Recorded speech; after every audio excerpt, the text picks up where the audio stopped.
Muy buenos días a todos los que nos escuchan por radio y a los que nos sintonizan por el Internet. Gracias por compartir este ratito conmigo en Apologética con Marta. ¿Y qué es apologética?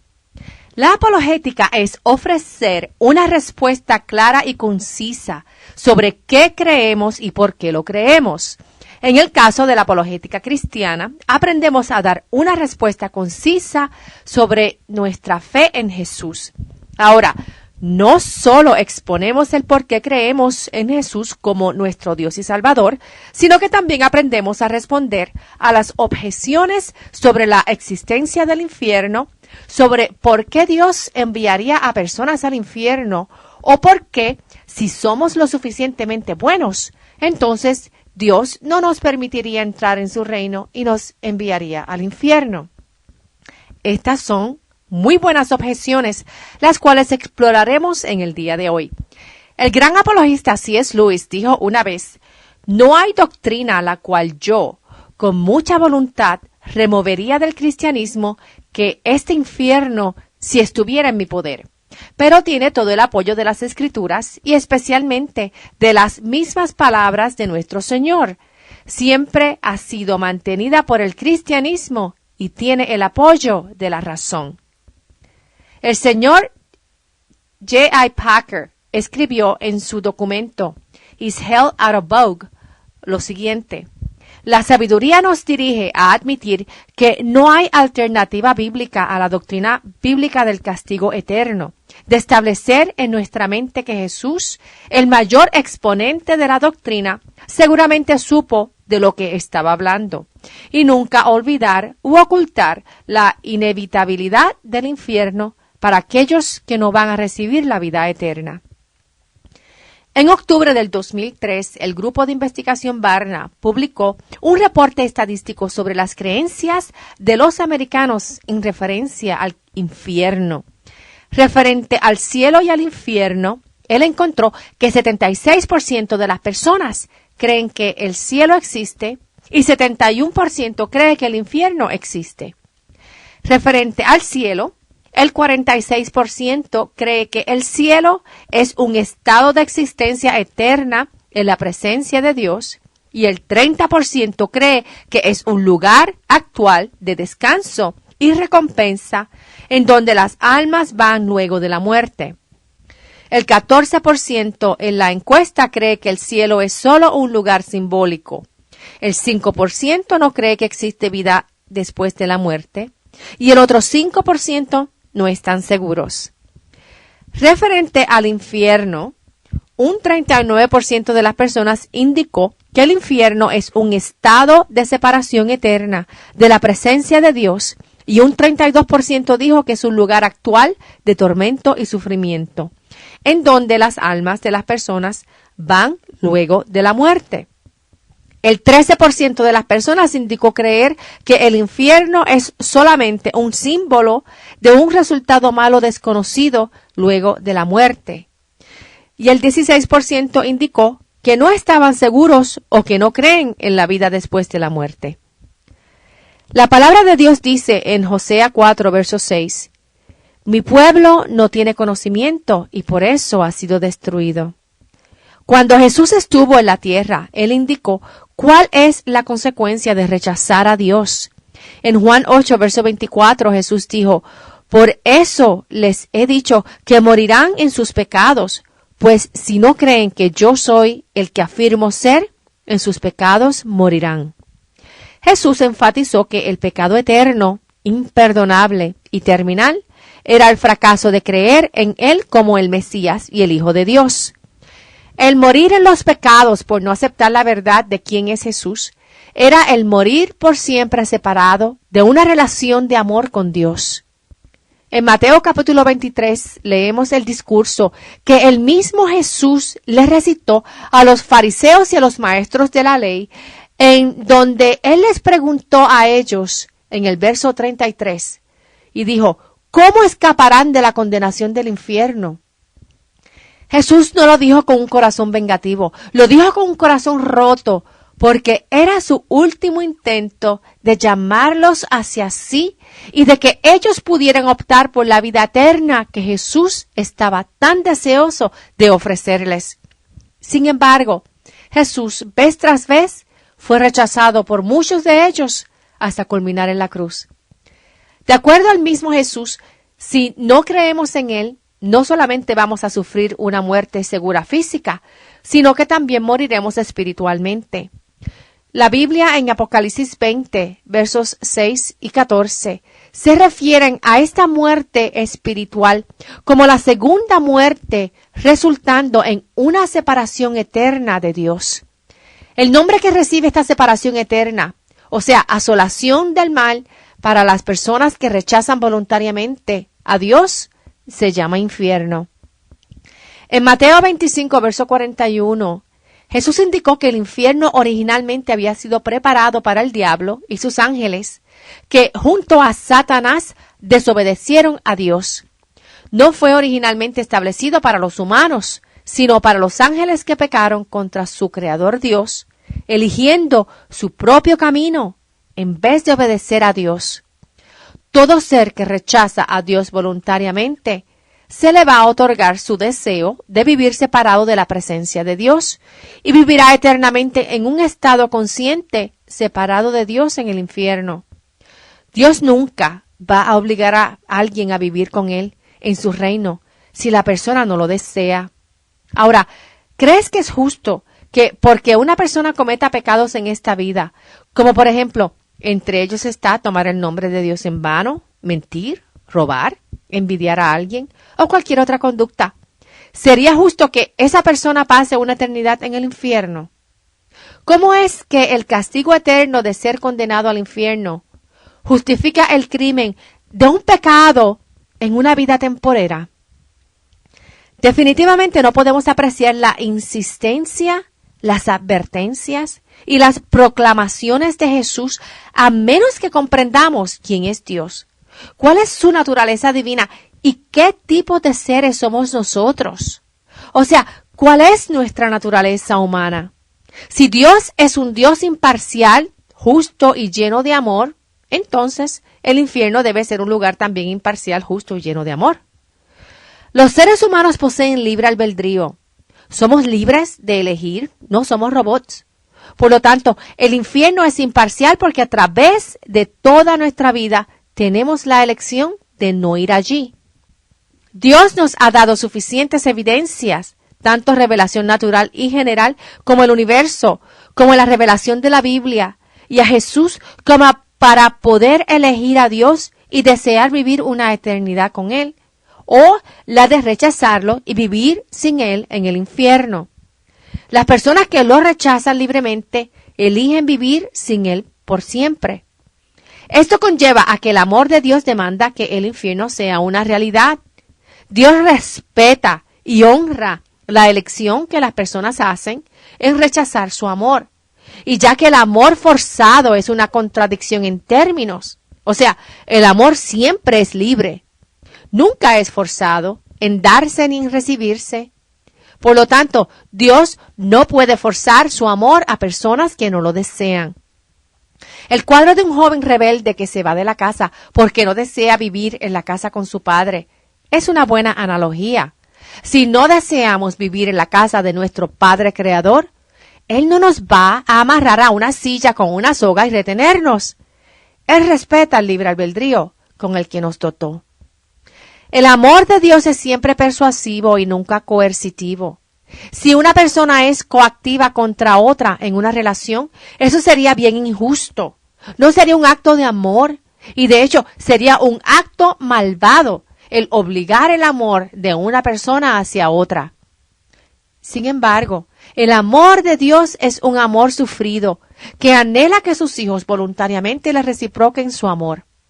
En Mateo 23, verso 37, luego del intento de Jesús en el discurso de los 7 ayes en Jerusalén contra los fariseos y maestros de la ley, Jesús dijo: Jerusalén, Jerusalén, que matas a los profetas y apedreas a los que te envían.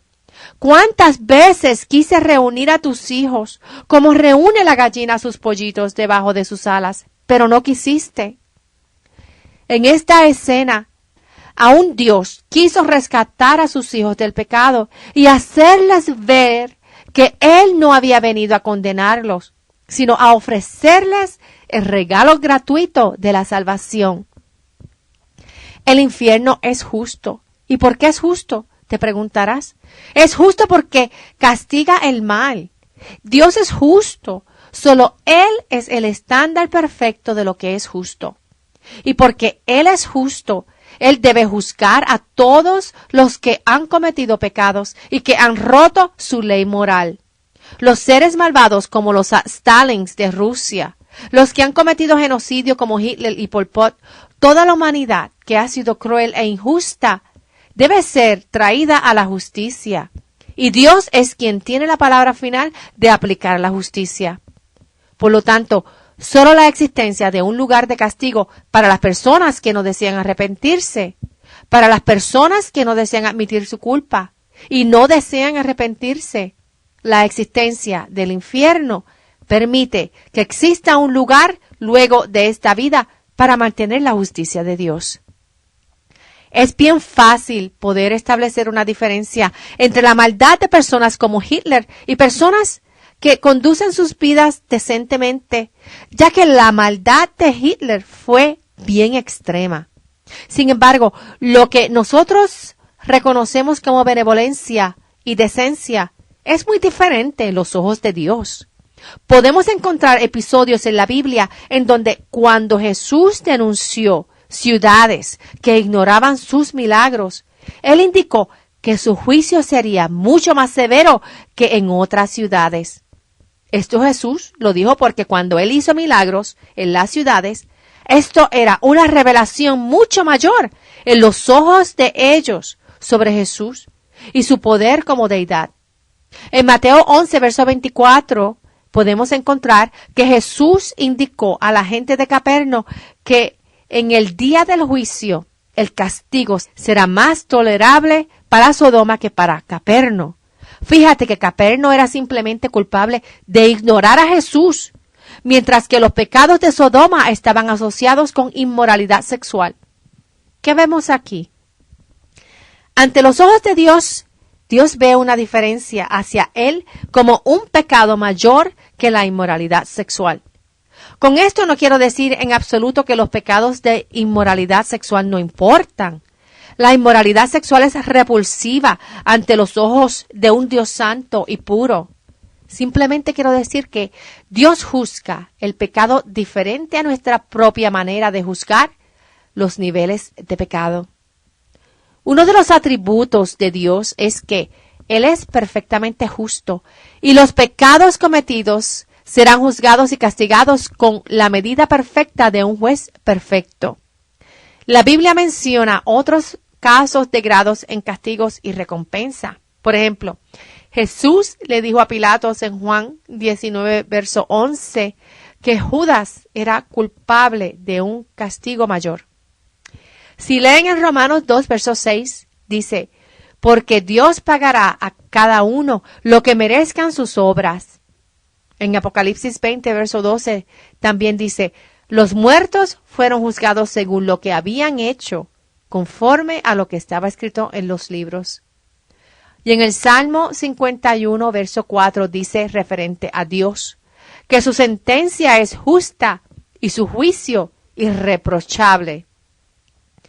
El universo en que vivimos está regido por la ley moral basada en la naturaleza de Dios y cuando violamos una ley moral, cualquiera que sea, en realidad estamos cometiendo una violación en contra de Dios. Esto incluye cualquier pecado, por más mínimo que parezca. Esto incluye pecado y devaluación de nosotros, de otras personas y de Dios. El Dios creador del universo existe fuera del tiempo.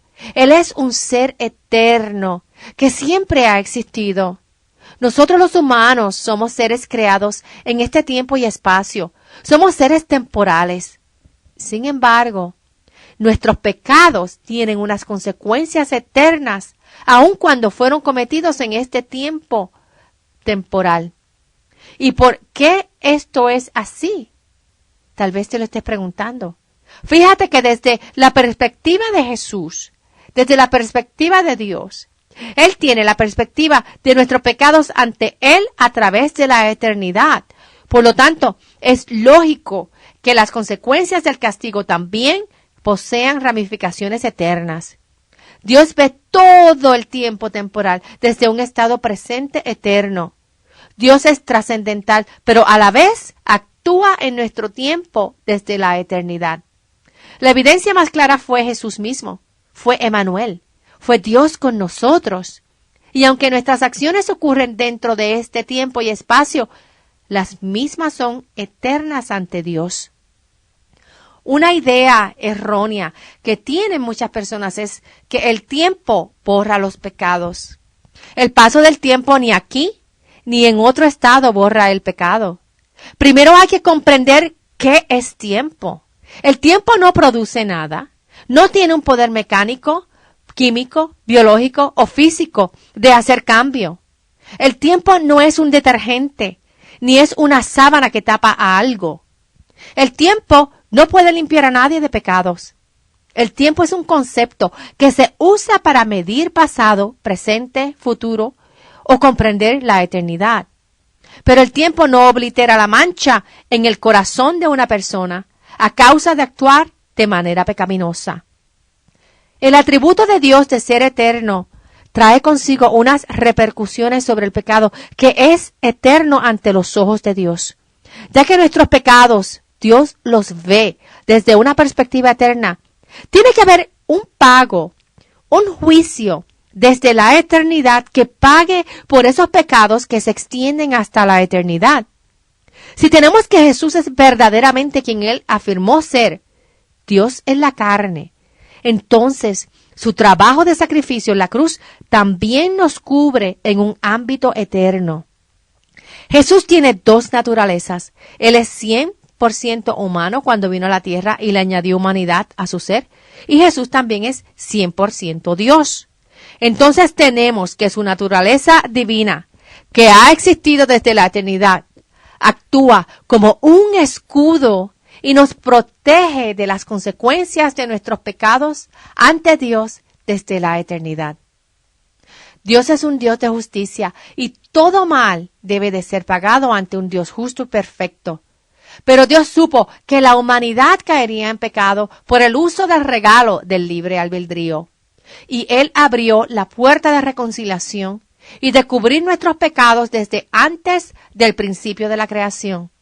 Si van a Apocalipsis 13, verso 8, habla sobre el Cordero que fue sacrificado, que fue crucificado desde la creación del mundo. O sea, el plan de salvación de Jesús, morir en nuestro lugar en la cruz para el perdón de nuestros pecados. Y el plan de Él ser la cobertura eterna sobre nosotros, para nosotros no recibir el castigo de Dios que merecemos. Estaba planificado desde el principio de la creación. Desde la eternidad ya había Dios abierto un camino para nuestro perdón. Fíjate que desde antes de tu nacer, ya Jesús tenía el plan establecido para tu salvación a la vida eterna. Él lo haría todo por ti, incluyendo la cruz del Calvario. Fíjate que Dios se ha revelado a toda la humanidad, comenzando con el mensaje de la naturaleza del universo, luego por profetas, milagros, sus escrituras bíblicas y Jesús. El ser humano tiene conciencia y está capacitado innatamente de reconocer bien del mal. Toma por ejemplo la naturaleza del sol. El sol es bien caliente y sus rayos caen sobre todo en la superficie de la tierra. Los rayos que caen sobre el barro endurecen el barro, pero los rayos que caen sobre la cera derriten la cera. Esta analogía la podemos aplicar a la naturaleza de Dios sobre nuestras vidas. Dios es un Dios santo y justo. La justicia de Dios cae como los rayos del sol sobre todo ser humano. Los seres humanos con corazones que no quieren arrepentirse se endurecen como se endurece el barro. Esto fue lo que vimos con el faraón en el libro de Éxodo, que no quería dejar salir al pueblo judío de Egipto. Por otro lado, Los rayos de justicia y santidad de Dios pueden caer sobre una persona con un corazón de cera, que se derrite lleno de arrepentimiento ante la justicia, la santidad y el amor de Dios. La persona con un corazón arrepentido ha decidido libremente aceptar el perdón de Dios por sus pecados y su recompensa será vivir por la eternidad disfrutando la presencia de Dios en su reino. Las personas que eligen el infierno lo eligen libremente. Y Dios proveyó un lugar en donde las personas que no deseen estar ante la presencia de Dios compartan una eternidad con los demás que también se negaron vivir eternamente ante la presencia de Dios. Como escribió C.S. Lewis en El Gran Divorcio, y dice, al final hay solamente dos tipos de personas, aquellos que le dicen a Dios, tu voluntad será hecha, y aquellos a quienes Dios les dice al final, tu voluntad será hecha. Todos los que residen en el infierno lo eligieron. Sin esa propia elección no podría haber infierno. Ningún alma que seriamente y constantemente desea gozo jamás se lo perdería. Aquellos que buscan, encuentran. Aquellos que tocan a la puerta, se les abre. Dios no elige el infierno para las personas mismas lo eligen. Él simplemente honra a las personas con una alternativa. La profundidad del amor eterno de Jesús hacia todo ser humano amerita una opción para aquellos que libremente desean rechazar el amor real, sincero, profundo, gratuito y eterno de Jesús. Jesús no escatimó dolor para ti ni por mí en la cruz. ¿Estás tú dispuesto a entregarle tu corazón? Te invito a que visites nuestro sitio en línea apologéticaconmarta.org o la página en Facebook Apologética con Marta.